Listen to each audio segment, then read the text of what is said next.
And you may notice this T-shirt that I'm wearing is great British author George Orwell. What would Orwell think? I think that's generally a good way to look at these things.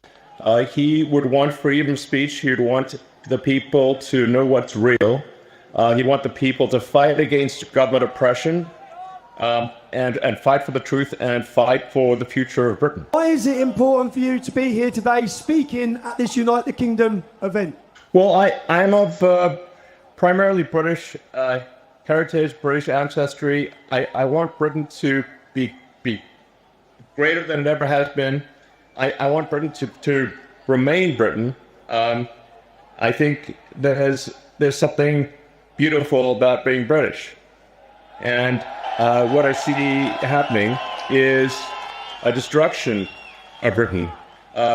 Initially a slow erosion, but a rapidly increasing erosion of Britain with massive uncontrolled migration, a failure by the government to protect innocent people, including children who are getting gang raped. It's unreal.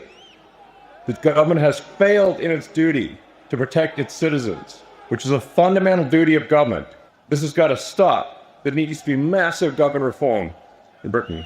And the people need to be in charge, not some bureaucracy that doesn't care. Elon, to so many of the British public who are scared to exercise their free speech, they're worried about being imprisoned, they're worried about being attacked, even to share their speech on your platform of X. What message would you give to them? The message is really, my message is to the reasonable center, the common sense. So my appeal is to British common sense, which is to look carefully around you and say, if this continues, what world will you be living in? This is a message to the reasonable center, the people who ordinarily wouldn't get involved in politics, who just want to live their lives.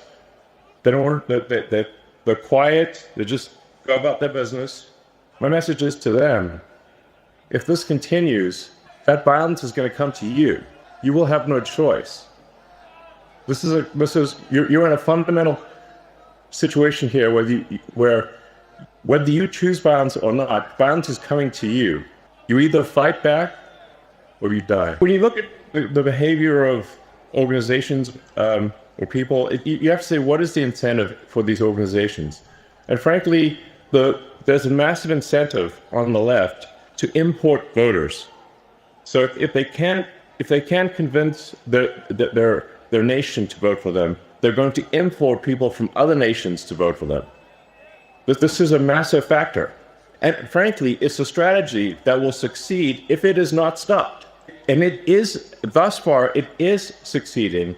And you see strong movements to allow people who are not from Britain to vote in Britain, to allow people who are not from France or elsewhere to vote in those countries.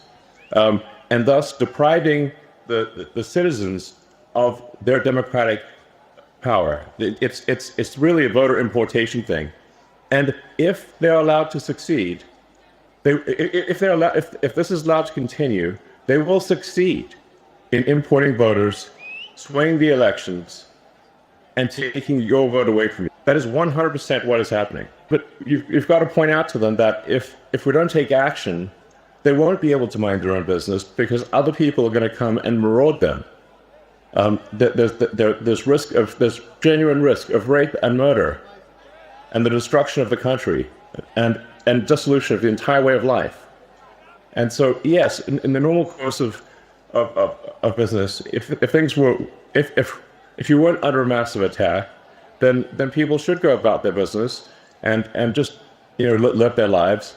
But unfortunately, if the fight comes to you, you don't have a choice. You have to fight. So you have to rally all of the people of Britain to fight for the future. Let me ask and if people this doesn't happen, there won't be a future.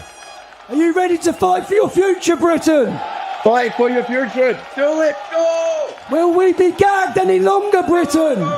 But you know what I mean, Tommy. You know what I mean. I mean, I talk to my friends in Britain, and they're like, yes, they live in a village here or there, or a town or city here or there, and they're like, well, it doesn't seem like it's really that much of a problem. I'm like, well, if you want to know what's going to happen to your town and village, just visit London, and you'll see that it's filled with crime. It often doesn't feel like Britain at all, and it's only a matter of time before that is what happens to your town or village.